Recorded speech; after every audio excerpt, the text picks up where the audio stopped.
Good morning, everybody, and thanks for joining us for our Southeast Research Farm virtual field day. We're thankful that you guys could all join us.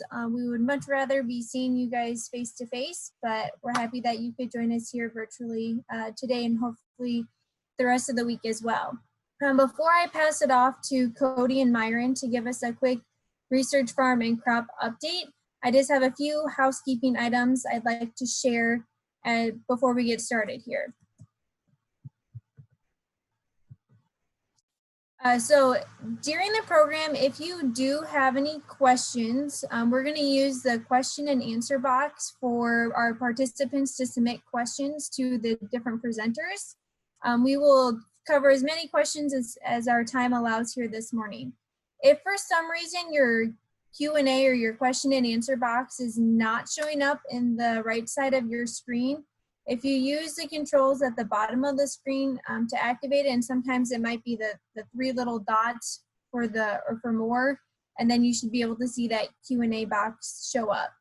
There is also a chat box, and we may share some links in that chat box with you if needed, but we're going to try and just use the Q&A box for questions and answers. There won't be CCA credits offered today, but later in the week we will be offering CCA credits. So if you did not submit your CCA number at registration, you can submit that through the chat box.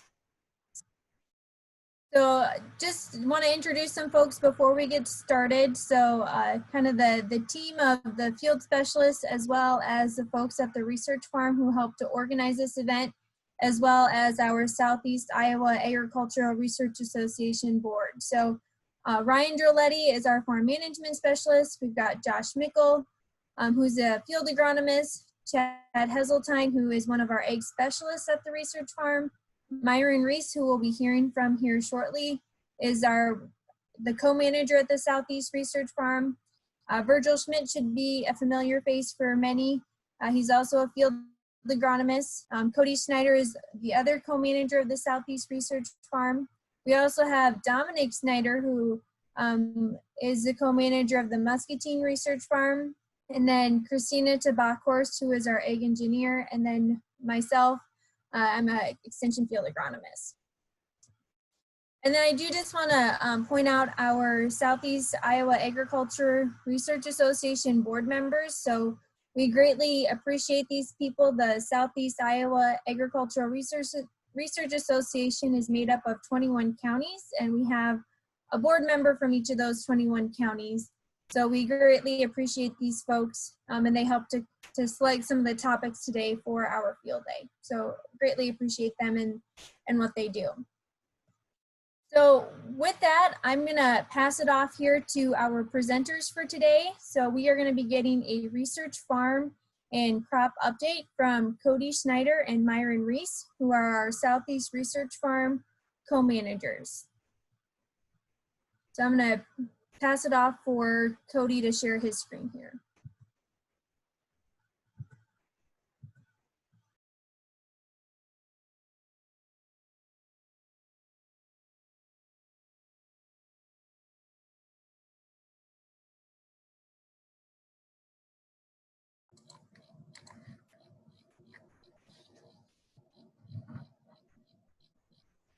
All right, is everybody able to see that? Yes, we can, Cody. Go. All right, here's Myron. Okay. Good morning. I've got to get my bearings here a little bit. Where do I sit? Oh yeah, anybody. Good morning. I'm Myron Rees, co-manager at the research farm. Today we are going to, I'm going to give a little history of the research farm and talk about our new research and learning center. And then I'm going to turn it over to Cody to give us a crop update and a virtual farm tour. Let's see. In the mid-'80s, a group of farmers, businesses, and extension personnel formed a group. They saw a need for agricultural research in Southeast Iowa. They formed a group called Southeast Iowa Agricultural Research Association. partnered with Iowa State University to purchase the first 200 acres in Louisa County for the research farm. About 15 years later, they did another funding to purchase an additional 80 acres. At the research farm, we do a number of projects each year. Things like nutrient and input trials, small grain production, tile drainage project, nutrient reduction strategies, organic crops, and biomass production. We also have demonstrations for fruit and nut trees, native grasses, and some conservation practices, prairie strips, pollinator habitat, and a wetland to remove nitrates from tile water. We also host several events during the year. The spring and fall field days, big ones. Others like beginning farmer groups. One of our favorites we call the Ag Exploration Day. It's a day devoted to area high school students. It exposes them to a lot of projects.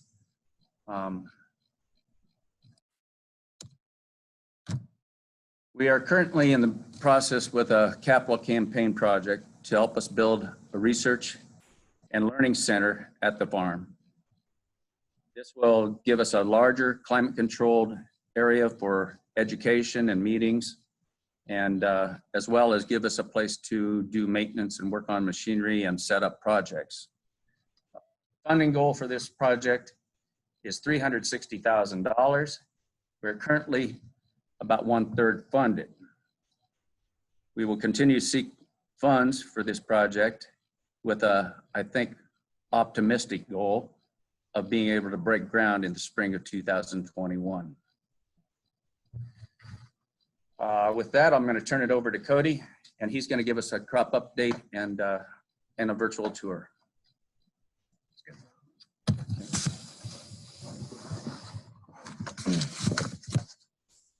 Hi, and welcome everyone. I'm Cody Schneider, co-manager here at the Southeast Research Farm.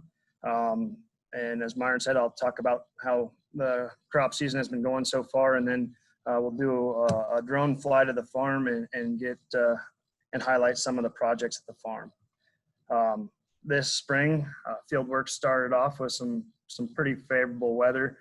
We started with seeding the organic barley and red clover on the 2nd of April, which is the photo on the left there. It's kind of how that looked on the 20th of April. We then moved right into terminating our rye with some favorable weather and a few days of warm weather on the 7th of April. And the rye was around 6 to 8 inches tall. And we had some pretty good growth for early in the season. And actually, we did terminate that a little bit earlier than we would have liked to have terminated it, just kind of due to the uncertainty with the COVID situation. We didn't want to fall behind it all this spring and just tried to stay on top of everything as much as we could. As nice of spring as everything was starting out to be, on the 15th of April, we had 2.5 inches of snowfall. So slowed us down for just a few days, and actually that snow melted away fairly quickly, and soil temperatures started to warm. And let's see here, on April 19th, we moved everything down to the Muscatine Island Research Farm and started planting their corn and beans.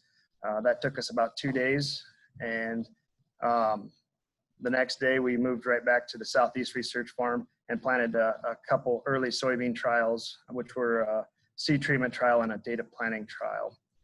We started planting corn then on April 22nd. Some tremendous weather for 2 weeks straight. We were able to do field work without any interruptions, although there was a few slight pop-up showers, it seemed like, every day that might have slowed us down just a little bit, but we never really had to stop because of a rain event. And with the great weather, we were 90% planted by the 4th of May for both crops. And of course, when you're able to get all your crops in fairly timely, it makes some time for some fishing. We then had a bit of a scare there on May 8th. with freezing temperatures overnight and several days of persistent cold weather that damaged our early planted soybeans that were just starting to come out of the ground. Fortunately, we were patient enough and didn't just run and grab the field cultivator and rip everything up and start planting over again, because we did have enough beans survive to maintain an acceptable stand and keep both of those studies, which was kind of exciting to see. I know when we started this spring, I was pretty enthusiastic kind of how things were looking, and that kind of set us back just a little bit, but everything as far as that goes looks good.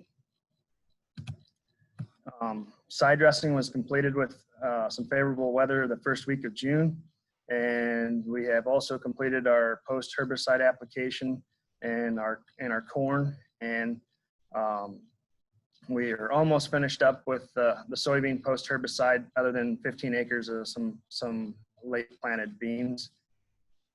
And let's see here, we did have a fair amount of weed escapes in our soybeans this year, and they kind of got to looking pretty hairy. And I've been gone for a few days here, and coming back to the farm, everything does look to have cleaned up fairly well, given the weeds that we did have emerged on us.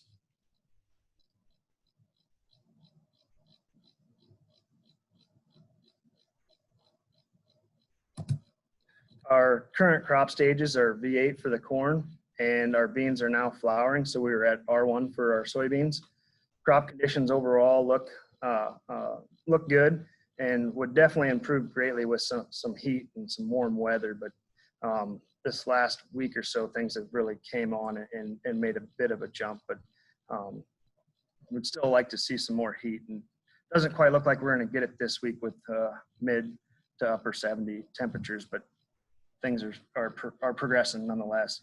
Due to that persistent cool weather this spring, we did fall about 100 heat units behind the first week of June, and you could really see it in our tillage plots and our no-till and cover crop plots, with the tillage plots having a fair bit more of a growth than the no-till and cover crop this year, just for how cold we was. We planted everything in about 2 weeks, and it just took a little bit extra time for everything to come out of the ground.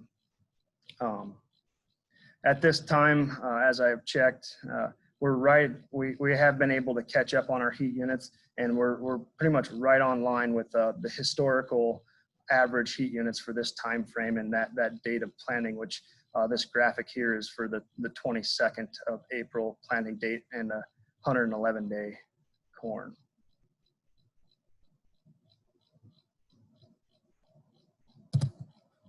And this picture just kind of highlighting the tillage versus the no-till, and I probably should add too that this is actually continuous corn plots we're looking at here, so give a little bit of background there. Other than a lack of heat, the weather overall has been fairly favorable for us. We've had a couple big rain events, including that post-tropical storm that came through and gave us 2.5 inches. And if I was giving this talk last week, I would have said we're around 70 to 80% of our historical precipitation for this time frame. But with the rain over the weekend that we have received, we're actually around 90% of historical rainfall. And it kind of shows here in the graphic there where April was where we were really lacking that rain. And when I say historical rainfall, that would be a 32-year average that we manually record at the farm. So basically we're about average on our GDDs and average for our precipitation. So I think we might be expecting above average crop, maybe. I don't know. Anyways, so total rainfall for March, April, May, and June was 13.5 inches at this time. Current activities at the farm, we're finishing up some post-herbicide in the soybeans, working on cutting alleyways in our plots and setting up plots for fungicide trials at the farm. And I guess with that, we'll go ahead and start our farm tour. Just a couple notes here. The drone flight was on June 11th, and you'll probably see a fair amount of ponding. And that was right after that tropical storm had come through. And actually, if we were to fly it again today, you'd see the same ponds out on the farm. And you might even notice some differences in the tillage plots as we fly over. And then also, I would say you might see a few weeds in the beans, but just to note, we did get them cleaned up. So with that, we'll go ahead and start the tour.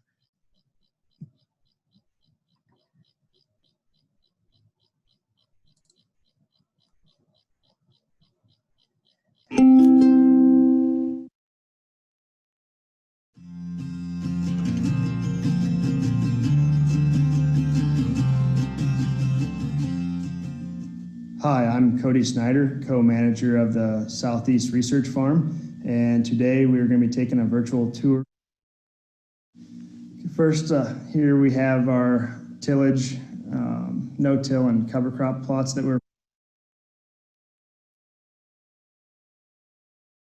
flying over. That's in corn on corn, corn soybean rotation as well. Over field 2 here, we have a corn disease working group fungicide trial. It has several different in-furrow fungicides as well as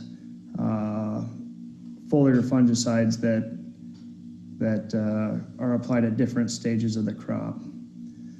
Field 2 is a bulk planted field, and you can kind of see some of the weed escapes we're having in the alleyways there.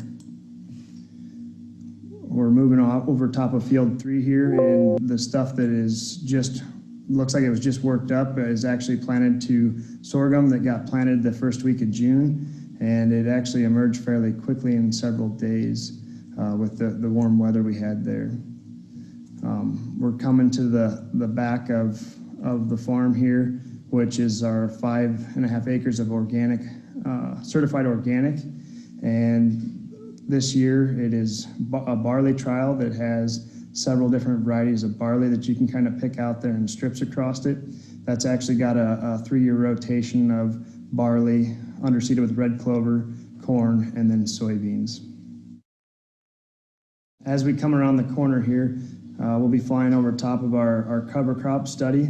This is the second year for the study, and it's got 3 different seeding rates, a low, a medium, and a high seeding rate, and 2 different application methods, one being broadcast, where we broadcast the rye over top of standing beans, and then the other one is drilled, which is drilled right after harvest.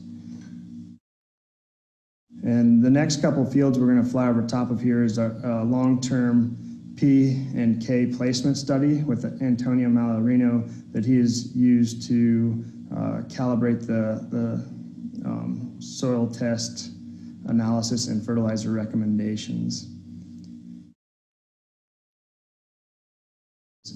This is just a bulk planted field here to corn. It's actually a second-year corn crop. We were going to have a trial over top of it, but due to the COVID situation, the trial got postponed to be started till next year.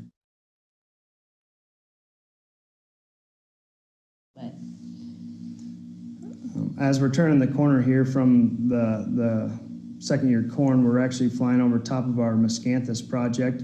It's a Miscanthus production project. They're looking at different nitrogen rates and comparing the biomass production to the corn's production, as well as trying to decipher what the best management practices are for growing commercial Miscanthus. Over top of this field, you can is our carbon sequestration study. It's got several different tillage treatments as well as no-till. Those tillage treatments are moldboard plow, deep rip, strip till, chisel plow, and then no-till.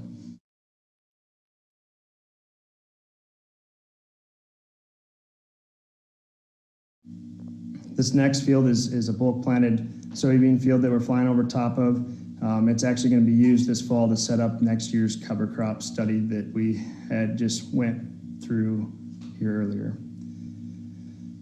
And now we're moving over top of the long-term nitrogen study that was used by John Sawyer to co-create the nitrogen calculator, and Sartorius Archaeoantulus has actually taken this project over now, and it's just got several different nitrogen rate treatments in corn, on soybeans, as well as continuous corn, and then it also has soybeans as well.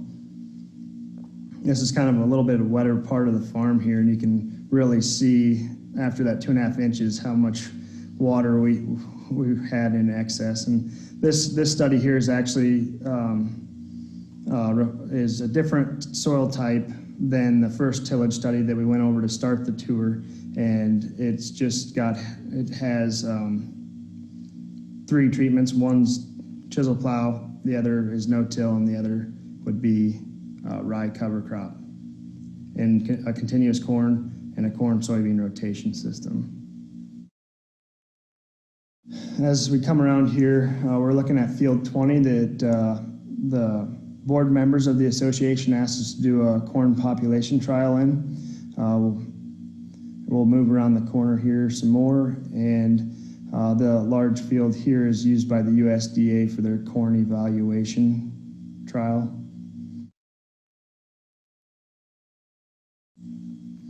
And then to finish up this trial, we're going to be going over Allison's cardinal fungicide trial. It's just evaluates the efficacy of a number of different fungicides at several different crop stages. And to the far right here, we'll have the Iowa Crop Improvement corn evaluation trials, corn performance trials as well. And we'll just get one last look at the miscanthus as we move into the farmyard.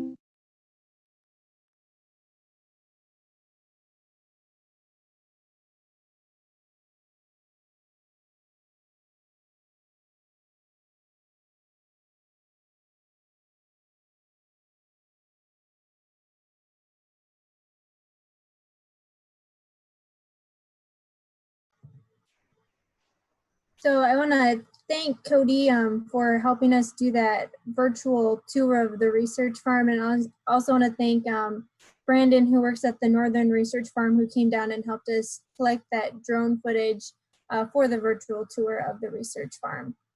So I don't know if Cody and Myron have anything else to add, or if anybody has questions for Cody and Myron about the farm or the crop update. But while people are thinking about questions, or if Cody and Myron have anything to add, I do just want to share that tomorrow and then Thursday and Friday, we have other topics that we will be doing for our virtual field day webinar series here. So tomorrow we will be having Dr. Mike Castellano join us to talk about tile drainage and the tile drainage project that we do have at the Southeast Research Farm, and how to better manage nitrogen and improve corn yields with that. On Thursday, we will have a late season field scouting with UAVs with Dr. Matt Darr. And then on Friday, we'll wrap up our virtual field day with Dr. Prasant Jha, our new extension weed scientist, who will be talking about multi-tactic approaches to managing herbicide resistance.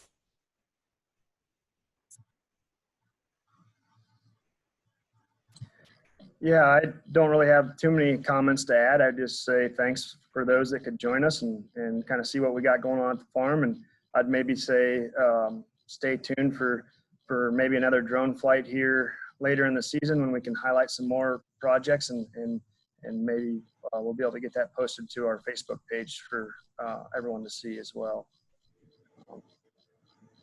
Yep. And we are recording all of these virtual webinars. So if you aren't able to join us live for one of the sessions, we will be recording them and getting them posted to the ISU Crops Team YouTube channel. So there's a QR code here on the screen, as well as a website that will take you to that YouTube channel, or you can just Google ISU Crops Team YouTube channel. So thanks again for joining us today, and we hope that you're able to join us the rest of the week as well. And we'll stick around if there's any questions.